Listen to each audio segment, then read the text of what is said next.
श्री असदुद्दीन ओवैसी जी। मोहतरम चेयरमैन साहब, आपका बेहद शुक्रिया। मैं इस मोशन की मुखालिफत में खड़ा हुआ हूँ। सर, मैं शुरुआत में हबीब जालिब का एक शेर पढ़ना चाहता हूँ। आप उर्दू जानते हैं और लॉ मिनिस्टर भी उर्दू जानते हैं।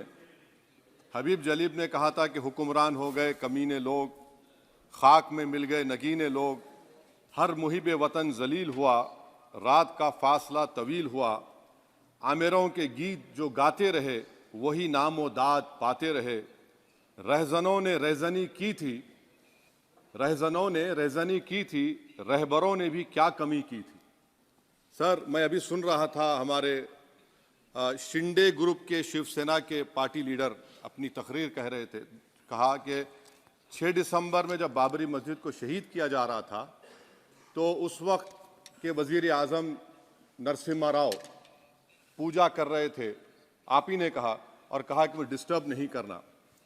तो ये बड़ा अजीब मौका है कि बीजेपी की ताईदी पार्टी ये कह रही है कि नरसिम्हा राव ने कहा कि मुझे डिस्टर्ब मत करो, मैं पूजा कर रहा हूं, और जिसने रथ यात्रा निकाला, इन दोनों को मोदी सरकार ने इस मुल्क का सबसे बड़ा सिविलियन अवार्ड दे दिया, सबसे बड़ा सिविलियन अवार्ड दे दिया। तो ये बताता है कि इंसाफ जिंदा है या जुल्म को बरकरार रखा जा रहा है। तीसरी बात यह है कि सर, इस ऐवान में सियासी पार्टियां आएंगी, चले जाएंगी। आप आए, मैं आया, हम भी चले जाएंगे। मैं इस जमीन की गिजा बन जाऊंगा, ये ऐवान तो बाकी रहेगा। मगर सर, मैं ताजुब कर रहा हूं कि लोकसभा मुख्तलिफ आवाजों में कैसे बोल सकता है।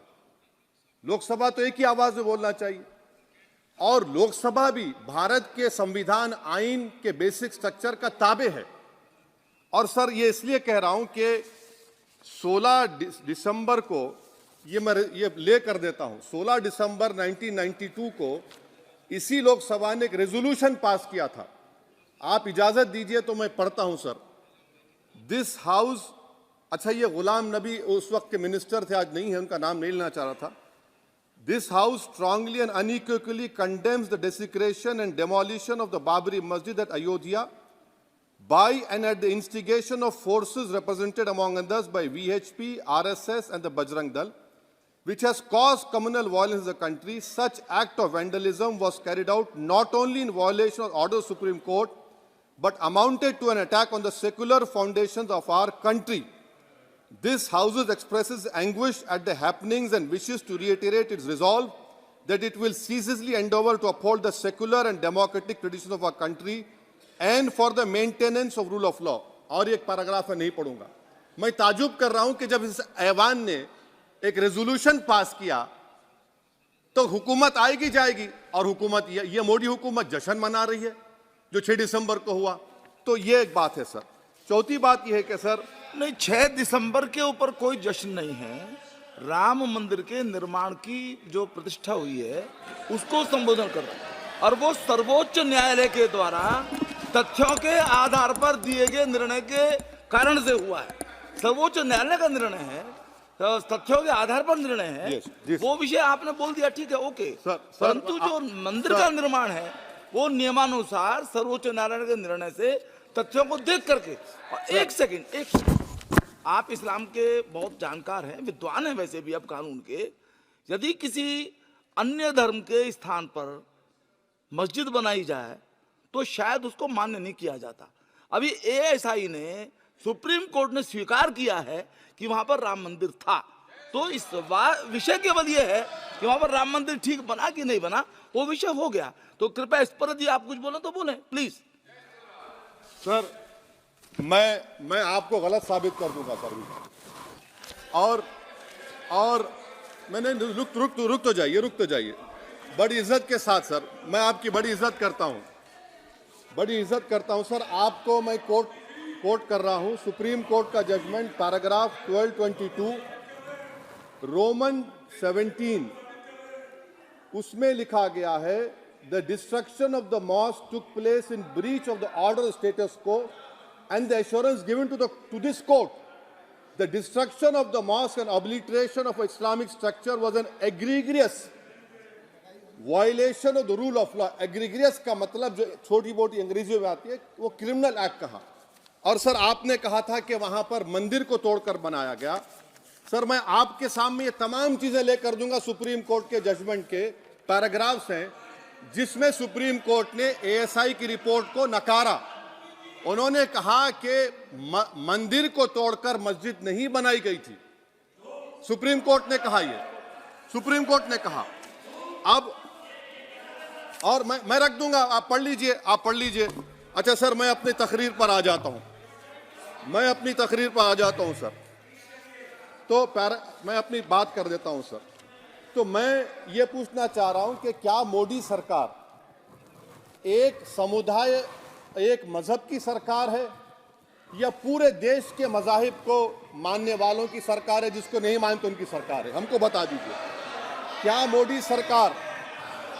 मोदी सरकार सिर्फ एक फिक्र और नजरिया हिंदुत्व की सरकार है? क्या इस देश का, इस गवर्नमेंट ऑफ इंडिया का कोई मजहब है? इस वतन अजीज सबके मजहब को मानता है। सर मेरा मानना है कि इस देश का कोई मजहब नहीं है। क्या ये सरकार 22 जनवरी का पैगाम देकर ये बताना चाहती है कि एक मजहब को दूसरे मजहब के मानने वालों पर गलबा और कामयाबी मिली? क्या आइन इसकी इजाजत देता है? क्या ये पैगाम आप जब ऐवान से दे रहे हैं तो 17 करोड़ मुसलमानों को आप क्या पैगाम दे रहे हैं, ये मैं आप पर छोड़ता हूं। सर 49 में धोखा हुआ, 86 में धोखा हुआ, 92 में धोखा हुआ, 2019 और 22 में भी इस ऐवान के जरिए हमको धोखा दिया जा रहा है। और अफसोस के साथ कहना पड़ता है सर कि मुस्लिम अक़लियत को हमेशा ये कहा गया कि तुमको भारत के शहरी बरकरार रहने के लिए एक बहुत बड़ी कीमत तुमको चुकानी पड़ेगी, और हम पर इल्जाम लगा दिया गया। सर क्या मैं बाबर का स्पोक्स पर्सन हूं? क्या मैं जिना का स्पोक्स पर्सन हूं? क्या मैं औरंगजेब का स्पोक्स पर्सन हूं? बताइए सर, आखिर मैं कहां तक आप मुझे लेकर जाएंगे? दूसरी बात यह है सर, दूसरी बात यह है कि फिर 6 दिसंबर के बाद देश में फसाद हुआ, नौजवानों को टाडा में डाला गया जो बूढ़े होकर निकले। यकीनन आपकी सरकार नहीं थी, आपकी सरकार नहीं थी। अच्छा बल्कि मैं तो मर्यादा पुरुषोत्तम राम की इज्जत करता हूं, मगर मैं नाथूराम गोडसे से नफरत करता हूं। मेरी नस्लें नफरत करती रहेंगी क्योंकि नाथूराम गोडसे ने उस शख्स को गोली मारी जिसके जबान से आखिरी लफ्ज निकले हे राम। सर छठी बात यह है कि 87 में मलियाना हाशिमपुरा हुआ, 83 में नेल्ली हुआ, 44 में जम्मू में नस्ल कशी हुई, 2022 में हल्दीवानी में कत्ल हुआ। इतने धोखे सबसे बड़े किसको दिए गए? असदुद्दीन ओवैसी को दिए गए। मगर फिर भी मुझसे ही कहा जाता है कि वफादारी को तुम साबित करो अपनी ओवैसी। सर आज भारत के 17 करोड़ मुसलमान अपने आप को अजनबी और एलिनेट महसूस कर रहे हैं। मैं बहुत बड़ी नाइंसाफी होती है, सर ये कोई तारीखी नाइंसाफी को इंसाफ नहीं किया जा रहा है। स्पीकर बल्कि सर, अंग्रेजी में स्पीकर सर केवल एक प्रश्न का जवाब ओवैसी साहब दे दें कि बाबर को वो आक्रमणकारी मानते हैं या नहीं मानते हैं? पुष्पमित्रा संघा को आप क्या मानते हैं? बताओ, पुष्पमित्रा संघा को आप क्या मानते हैं? जम्मू के वो, कश्मीर के वो राजा को क्या मानते हैं जिसके पास एक फौज थी मंदिरों को तोड़ने के लिए? आप क्या मानते हैं? यही तो मैं कह रहा हूं कि निशिकांत दुबे 47 में आजादी मिली, असदुद्दीन ओवैसी से बाबर की बात पूछ रहे हैं।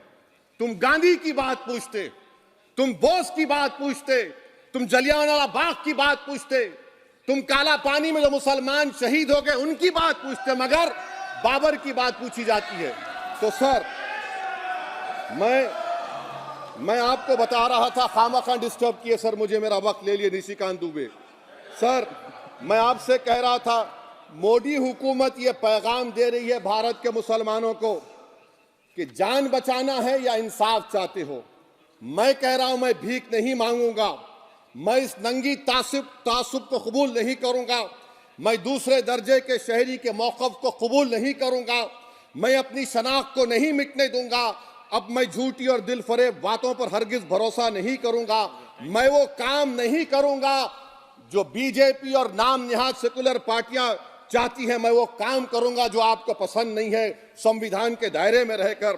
सर, कंक्लूजन में मैं आपको बताना चाहता हूं कि आज इस देश को किसकी जरूरत है। इस देश को अयोध्या में, तारीख शायद नहीं पढ़ते होंगे, मौलाना अमीर अली कौन थे, पुजारी बाबा रामचरण दास कौन थे, अयोध्या के पुजारी थे। दोनों ने मिलकर अंग्रेजों के खिलाफ जंग लड़ी थी और दोनों ने, अंग्रेजों ने इनको गिरफ्तार किया और एक पेड़ पर मौलाना अमीर अली को और पुजारी रामचरण दास को फांसी दे दी गई। देश को इनकी जरूरत है। देश को शंभू प्रसाद, अचन खां, ये राजा देवी बख्श सिंह के फौज में थे, अंग्रेजों से मुकाबला किया। मुसलमान की लाश को जला दिया गया और शंभू प्रसाद को दफना दिया गया। इस देश को यह जरूरत है। देश को बाबा मोदी की जरूरत नहीं है। आज भारत को अयोध्या के मौलाना अमीर अली और रामचरण दास, अचन खान, शंभू खान की जरूरत है। सर, मैं अभी सुन रहा था ये नाम निहाद सेकुलर पार्टियों के बयानात को।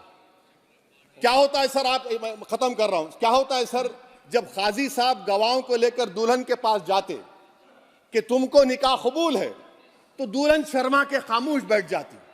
तो इनकी खामोशी रजामंदी की अलामत है। जी जी। तो सर, मैं खत्म करने से पहले ये बताना चाह रहा हूं कि जब वजीर आजम जवाब देंगे तो क्या वो भारत के 140 करोड़ जनता के लिए जवाब देंगे या फिर सिर्फ हिंदुत्व की फिक्र रखने वालों का जवाब, मैं खत्म कर जवाब देंगे।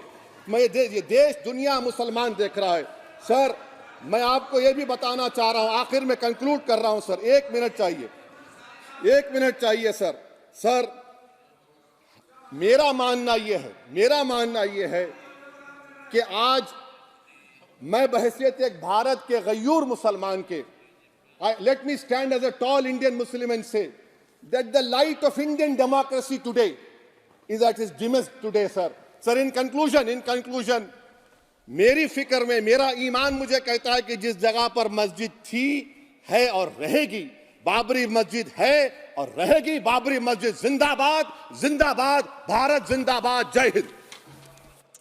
सबको जोड़ने की बात की जाए वो बेहतर है। जी, श्री बी